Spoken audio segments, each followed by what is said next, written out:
నమస్తే, welcome to our channel. నేను మిషాల్ని. YCP MP Vijayasai Reddy రాజీనామా చేసింది మనకందరికీ తెలిసిందే. అయితే ఆయన ఆ పార్టీలో ఉన్న కానీ ఆయన బాధలు, ఆవేదన మొత్తం చెప్పుకోవడానికి షర్మిలతో భేటీ అయ్యారు. అయితే దీని మీద పూర్తిగా విశ్లేషించడానికి మనతో పాటు ఉన్నారు కొత్త రవీంద్రబాబు గారు ఉన్నారు. వారిని అడిగి కొన్ని విషయాలు మనం తెలుసుకుందాం. నమస్కారం సార్. నమస్తే.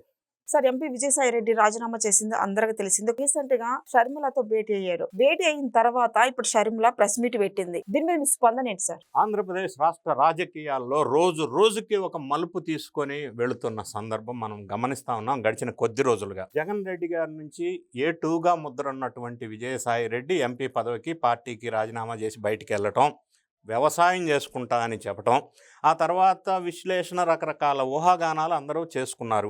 ఏమిటి, ఆయన బీజేపీ వైపు వెళ్తాడు కేసుల నుంచి రక్షణ కోసం అని. అనూహ్యంగా విజయసాయిరెడ్డి గారు షర్మిల గారిని కలవటం అనేది ఆశ్చర్యానికి లోను చేసిన సంఘటన. ఇది ఇట్లా ఉన్న సందర్భంలో జగన్ రెడ్డి గారు నిన్న ప్రెస్ మీట్ పెట్టి విజయవాడలో మాట్లాడుతూ విజయసాయిరెడ్డి గారు రాజీనామా గురించి ప్రస్తావిస్తూ ఆయనకి క్యారెక్టర్ లేదు, క్రెడిబిలిటీ లేదన్న ఒక పదం వాడాడు ఆ పార్టీ నుంచి వెళ్ళిపోయిన వాళ్ళకి. సో ఈ నేపథ్యం ఇక్కడ ఉన్నప్పుడు షర్మిల గారు ప్రెస్ మీట్ పెట్టి విజయసాయిరెడ్డి గారు కలిశారు, ఏం మాట్లాడారు అన్న విషయం కంట తడి పెడుతూ చెప్పిన సందర్భం ఆశ్చర్యానికి లోనయ్యా నేను కూడా. ఆమె వెల్లడించిన వివరాలు సో మనకే ఇట్లా అనిపిస్తే జగన్ రెడ్డి గారి పరిస్థితి ఏంది, ఆ మాట్లాడిన మాటల వెలుగులోకి తీసుకొచ్చిన విషయాలు, అది వైఎస్ఆర్ కాంగ్రెస్ పార్టీకి ఎంత డ్యామేజ్ జరుగుతుందో మనం ఊహించుకోగలం. సో విజయసాయిరెడ్డి గారు షర్మిల గారిని కలిసినారు అన్న వెంటనే 3 గంటలు కలిశారు లోటస్ పాండ్లో.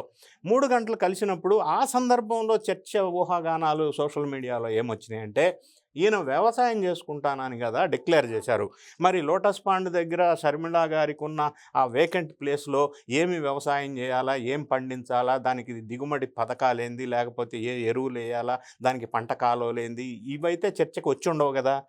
మరి అప్పుడు మనం అందరం ఏమనుకున్నామంటే షర్మిల గారికి జగన్ రెడ్డి గారికి మధ్య ఆస్తుల లొల్లి పంచాయతీ ఏదైతే ఉందో అది సాల్వ్ చేసి ఇద్దరిని కలపమని విజయం ఏమన్నా పంపించిందోమో అన్న కొంత ఊహాగానాలు జరిగినాయి. అనూహ్యంగా షర్మిల గారు వచ్చేసి విజయసాయిరెడ్డి గారు నాతో 3 గంటలు మాట్లాడారు. ఆ అంశాలన్నీ ఆమె ప్రెస్లో, మీడియాలో చెప్పినప్పుడు ప్రస్తావించిన అంశం ఏంటి, జగన్ రెడ్డి గారు ఆ పార్టీ నుంచి వెళ్ళిపోయిన వాళ్ళకి క్రెడిబిలిటీ లేదు, క్యారెక్టర్ లేని వాళ్ళు అబ్బా వాళ్ళు వెళ్ళిపోయారు అన్నాడు కదా. అసలు క్యారెక్టర్ లేనిది మా అన్నకి, క్రెడిబిలిటీ లేనిది మా అన్నకి, ఆ మాట అంటానికి కూడా ఆయనకు అర్హత లేదు అని స్టార్ట్ చేసిందాం ప్రెస్ మీట్. సో విజయసాయిరెడ్డి గారు వెల్లడించిన అంశాలు, ఆశ్చర్యకరమైన విషయాలు ఏంటంటే జగన్ రెడ్డి గారు విజయసాయిరెడ్డిని షర్మిల క్యారెక్టర్ అసాసినేషన్ చేయమని, ఆ పుట్టుకే అనుమానాస్పదమని లాంటి కామెంట్స్ ప్రెస్లో, మీడియాలో గతంలో చేశారు. ఆ చేసిన సందర్భంలో విజయసాయిరెడ్డి ఇప్పుడు షర్మిలకి వెళ్ళి ఎందుకు చేయవలసి వచ్చింది అంటే జగన్ రెడ్డి గారు బాగా ఇబ్బంది పెట్టి, ప్రెషరైజ్ చేసి, భయపెట్టి, రకరకాలుగా 40 మినిట్స్ క్లాస్ తీసుకొని నువ్వు ఇదిగో ఇవన్నీ షర్మిలమ్మ మీద బ్యాడ్ కామెంట్ చెయ్యి అని నోటు రాపించుకొని ఫోర్స్ చేసి చేయించటం వల్ల నేను చేయాల్సి వచ్చింది. అదేవిధంగా ఎవ్రీ టైం అట్లానే నా మీద ప్రెషర్ పెడితే నేను ఇక చెప్పలేక నా వల్ల కాదు అని పార్టీ నుంచి బయటకు వచ్చాను, అందుకని నువ్వేం అనుకోవద్దు పాప అని షర్మిలకి చెప్పాడు. రెండో అంశం షర్మిల గారు ప్రస్తావించిన ఒక అంశం ఇది. రెండో అంశం షర్మిల గారు ఏమంటారు, మాకు రావాల్సిన ఆస్తి పాస్తులు మా అన్న లాక్కున్నాడు, పీక్కున్నాడు, ఇవ్వట్లేదు. మూడో అంశం ఏంటి, మా పిల్లలకి చెందాల్సిన ఆస్తులు వాళ్ళ మామ జగన్ మామ మోసం చేసి తీసుకున్నాడు, మా ఆస్తులు మాకు ఇవ్వట్లేదు. దీని మీద కోర్టులో కేసేశాడు. మా అమ్మ చెప్పినా ఇవ్వట్లేదు, ఎవరు చెప్పినా ఇవ్వట్లేదు, ఇంత మోసం చేశాడు మా కుటుంబానికి అని ప్రత్యక్షంగా ప్రెస్, మీడియాలో చెప్పడం జరిగింది. ఒక పక్క సాయిరెడ్డి రిజిగ్నేషను, ఆయన క్యారెక్టర్ గురించి మాట్లాడగానే సాయిరెడ్డి మళ్ళీ ఉల్టా ట్వీట్ చేయడం, నాకు క్యారెక్టర్ ఉంది, క్రెడిబిలిటీ ఉంది, అందుకే నేను రిజైన్ చేసి బయటికి వెళ్ళా, అందుకే నీతో పాటు జైలు సహజీవనం పంచుకున్నా అని అన్నాడు. దాంతోపాటుగా బయటికి వెళ్ళిన మోపిదేవి వెంకటరమణ, ఆయన కూడా గతంలో ఎంపీ, వైఎస్ కుటుంబానికి ఎంతో సన్నిహితంగా మొదల నుంచి వైఎస్ రాజశేఖర రెడ్డి హయాం నుంచి ఉన్న వ్యక్తి, ఆయన కూడా బయటకు వచ్చి ఈ క్యారెక్టర్ క్రెడిబిలిటీ గురించి జగన్ మాట్లాడే అర్హత లేదు, నాకుంది క్యారెక్టర్, ఆయనకే లేదని రివర్స్ మాట్లాడటం.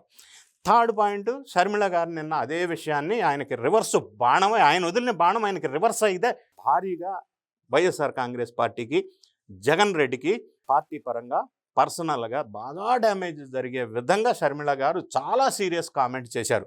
ఆమె ఇంకా చెబుతూ, నేను ఆశ్చర్యపోయేసాను, నాకు బాధేసింది సాయిరెడ్డి గారు చెప్తా ఉంటే ఆ విధంగా అన్ని రకాలుగా నా మీద కామెంట్స్ కావాలని సాయిరెడ్డి చేత చేపించాడు, మా ఆస్తి పాస్తులను తీసుకోవటమే కాకుండా అనే కామెంట్ చేయటం అనేది సభ్య సమాజం అందరూ కూడా ఇప్పటికి కూడా నాకు ఆశ్చర్యం కలిగించే అంశం. ఒక అన్నయ్య ఉండి కుటుంబంలో అంతమందికి అంత ఇబ్బంది కలిగే విధంగా ఆస్తి పాస్తుల విషయంలో చెల్లిని తల్లిని దూరం చేసుకున్న ఈ పెద్ద మనిషి క్యారెక్టర్ గురించి, క్రెడిబిలిటీ గురించి మాట్లాడుతూ ఉన్నాడు. అదే క్యారెక్టరు క్రెడిబిలిటీ ఉంటే ఇన్ని 43,000 కోట్ల అక్రమ ఆస్తుల కుంభకోణంలో ఎందుకు ఇరుక్కుంటాడు? ఈ రోజుకు కూడా రకరకాల భూదందాలు బయటకు వస్తూ ఉన్నాయి. అది లిక్కర్ స్కామ్ కావచ్చు, లేదా భూ భాగోతాలు కావచ్చు. 13,59,805 ఎకరాలు ఫ్రీ హోల్డ్ చేసిన ల్యాండ్ ఆయన హయాంలో వీళ్ళు పంచుకున్నారనే ఒక వార్త కూడా బయటకు వస్తూ ఉంది. ఇన్ని రకాల అక్రమాల ఆస్తులు కూడబెట్టి, ఇన్ని రకాల అక్రమ కేసుల్లో 11 సంవత్సరాలు బెయిల్ జీవితం గడిపిస్తున్న ఈయన క్యారెక్టరు, క్రెడిబిలిటీ గురించి మాట్లాడటం ఒక విషయం అయితే, దాన్ని సొంత చెల్లి ఖండించటం మీడియా ముఖంగా ఏ విధంగా వైఎస్ఆర్ శ్రేణులు జీర్ణించుకోగలరో అర్థం కాని పరిస్థితి. ఒక పక్కన పార్టీని వీడి అందరూ వెళ్ళిపోతున్న సందర్భం, ఒక పక్కన కుటుంబ సభ్యులు షర్మిల సీరియస్ అవుతున్న సందర్భం. ఇదే పరిణామాలు ఈ విధంగా ఉన్నప్పుడు షర్మిల గారు ఇదే ఫైర్ చేస్తూ ఉంటే అన్నని వైఎస్ఆర్ కాంగ్రెస్ పార్టీని. మూడో అంశం, విజయసాయిరెడ్డి గారు షర్మిల గారితో కలిసి, ఆయనకి షర్మిలతో మిలాఖత్ అయిపోయి ఒకవేళ జగన్ విషయాలన్నీ కూడా అప్రూవర్గా మారి బయటకు వచ్చి చెబితే జగన్ రెడ్డి గారి పరిస్థితి ఏంటి, పార్టీ ఫ్యూచర్ ఏంటి అనేది చాలా ఆందోళన కలుగుతున్నటువంటి అంశం. ఈ అంశాలతో పాటుగా బాబాయ్ హత్య కేసులో అప్రూవర్గా మారితే విజయసాయిరెడ్డి ఏంటి పరిస్థితి, అక్రమ ఆస్తుల కేసుల్లో విజయసాయి అన్నీ తెలుసు, ఆయన అప్రూవర్గా మారితే ఏంటి పరిస్థితి, ఈ లిక్కర్ స్కామ్లో ఎస్ఐటి ఏర్పాటు చేశారు, స్పెషల్ ఇన్వెస్టిగేషన్ టీం. దానికి ఫుల్ అధికారాలు ఆంధ్రప్రదేశ్ గవర్నమెంట్ ఇచ్చారు, అరెస్ట్ చేయొచ్చు, ఎవరినైనా ఎంక్వైరీ చేయొచ్చు. ఆ కేసులో జగన్ రెడ్డి గారికి ఏదన్నా అరెస్ట్ అయితే పార్టీ పరిస్థితి ఏంది, జగన్ రెడ్డి గారి భవిష్యత్తు ఏంటి, ఈ విధంగా అగమ్య గోచరంలో వైఎస్ఆర్ కాంగ్రెస్ పార్టీ ఉన్నది అని అనిపిస్తూ ఉంది. రెండోది, జగన్ రెడ్డి గారు వ్యక్తిగతంగా కూడా తీవ్రమైన ఒడిదుడుకులు ఎదుర్కొంటున్న సందర్భం ఇప్పుడు ఆంధ్ర రాష్ట్రంలో చూస్తున్నాం. అది చెల్లి ద్వారానా, తల్లి ద్వారానా, విజయసాయిరెడ్డి ద్వారానా, ఇంకొకరి ద్వారానా, కేసుల ద్వారానా, ఇంత ఇబ్బందికరమైన పరిస్థితి జగన్ రెడ్డి గారు ఎదుర్కొంటున్నారు.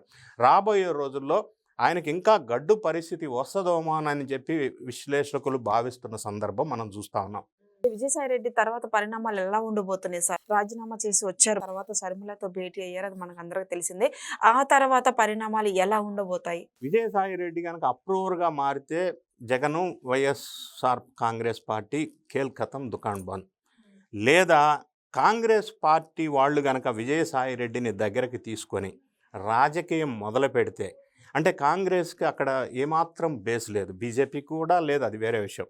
వీళ్ళు విజయసాయిరెడ్డిని ఏదన్నా దగ్గరగా తీసుకొని ఏదన్నా రాజకీయం చేస్తే, ఒక పక్కన బీజేపీ వాళ్ళు జగన్ రెడ్డిని ప్రోత్సహించరు. ఇంకా ఇంతకు ముందు వేరు, ఇప్పుడు వేరు.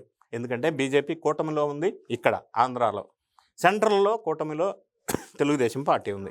కాబట్టి బీజేపీ వాళ్ళు జగన్ని ఇక నుంచి టైట్ చేసే ప్రయత్నమే చేస్తారు. ఆంధ్ర రాష్ట్రంలో కమలం వికసించాలంటే, బీజేపీ గ్రౌండ్ బేస్ కావాలంటే జగన్ రెడ్డిని కొంత టైట్ చేస్తారు, వైఎస్ఆర్ కాంగ్రెస్ పార్టీని కొంత తగ్గించే ప్రయత్నం చేస్తారు. ఈ పరిస్థితుల్లో కాంగ్రెస్ వాళ్ళు కూడా విజయసాయిరెడ్డిని తీసుకొని రాజకీయ వ్యూహంలో భాగంగా జగన్ రెడ్డి గారి మీద, వైఎస్ఆర్ కాంగ్రెస్ పార్టీ మీద వ్యూహం పన్నితే, ఈ పరిస్థితులన్నీ ఏ విధంగా ఈక్వేషన్ చూసినా కూడా జగన్ రెడ్డి గారికి, వైఎస్ఆర్ కాంగ్రెస్ పార్టీకి బాగా నష్టం జరిగే అవకాశం ఈ రాజకీయ వ్యూహాల్లో భాగంగా మనకు అనిపిస్తూ ఉంది. ఎందుకంటే బీజేపీ అనేది చాలా వ్యూహాత్మకంగా వ్యవహరించే పార్టీ, అది అమిత్ షా మోడీ కాంబినేషను. సో కాంగ్రెస్ కూడా బేస్ లేదు కాబట్టి ఆంధ్రప్రదేశ్లో ఒకవేళ ఈ విజయసాయిరెడ్డిని దగ్గర పెట్టుకొని కాంగ్రెస్ ఏదన్నా రాజకీయ వ్యూహం ఒకవేళ పన్నితే ఏ విధంగా ఈక్వేషన్ చూసినా కూడా జగన్ రెడ్డి గారికి బాగా గడ్డు కాలం పరిస్థితి దాపరించే అవకాశం ఖచ్చితంగా ఉంటుంది అనేది మనకు అర్థమవుతా ఉంది, ఒక నిష్పక్షపాతంగా మనం చూసినప్పుడు పరిస్థితి. Okay, thank you sir. Thank you.